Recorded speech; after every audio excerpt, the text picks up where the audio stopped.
Welcome back. સમાચારો સાથે આગળ વધીએ. વલસાડ અને ઉપરવાસમાં ભારે વરસાદને કારણે ઔરંગા નદીમાં ઘોડાપૂરની સ્થિતિ સર્જાઈ છે. ઔરંગા નદી ભયજનક સપાટી વટાવી બે કાંઠે વહેતી થતા નદીના પાણી બ્રિજ પર ફરી વળ્યા છે, જેને પગલે સુરક્ષાના ભાગરૂપે વલસાડ શહેરના કૈલાશ રોડ પર આવેલો બ્રિજ બંધ કરી દેવામાં આવ્યો છે. આ બ્રિજ બંધ થતા વલસાડ શહેરથી 40 જેટલા ગામોને જોડતો વાહન વ્યવહાર ઠપ થઈ ગયો. પૂરની ગંભીર સ્થિતિને ધ્યાનમાં રાખીને વલસાડ, પારડી તેમજ ચિપવાડ, તરિયાવાડ અને કાશ્મીર નગર જેવા નીચાણવાળા વિસ્તારોને હાઈ એલર્ટ પર મૂકવામાં આવ્યા છે.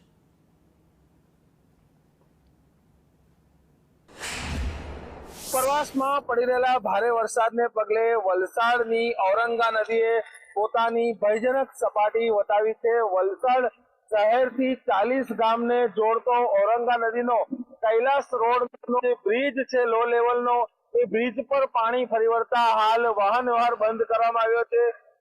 વલસાડના નીચાણવાળા વિસ્તારના લોકોને ઔરંગા નદીની ભયજનક સપાટીને લઈને વહીવટી તંત્રએ ચેતવણી આપી છે. નીચાણવાળા વિસ્તારોમાં ઔરંગા નદીના પાણી ઘૂસવાની શરૂઆત થતા જ લોકોને સ્થળાંતર કરવાની પણ વહીવટી તંત્રએ તૈયારી દર્શાવી છે. ત્યારે દ્રશ્યમાં જોઈ રહ્યા છો ઔરંગા નદીનું રૌદ્ર સ્વરૂપ જે છે એ દેખાઈ રહ્યું છે કે લો લેવલનો બ્રિજ છે તેના ઉપરથી પાણી હાલ પસાર થઈ રહ્યું છે.